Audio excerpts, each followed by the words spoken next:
Gator Gears! When we won the state champions, it was really amazing.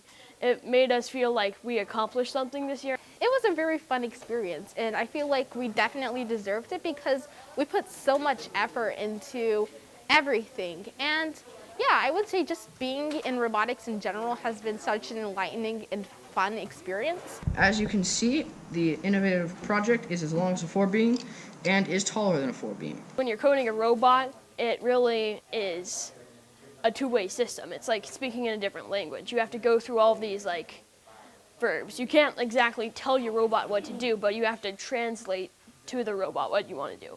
And that was a big problem for me because last year I was not a coder, I was a builder, and this year I was a coder. So it was just a little bit difficult to do the transition.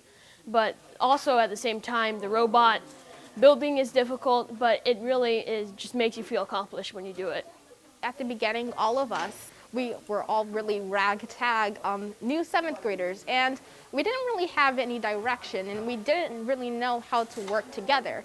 And with the introduction of robotics into our lives, we learned to come together to complete a common goal. And I would say that we've really increased in communication and all of our habits of scholarship, communication, collaboration, integrity, leadership, and tenacity.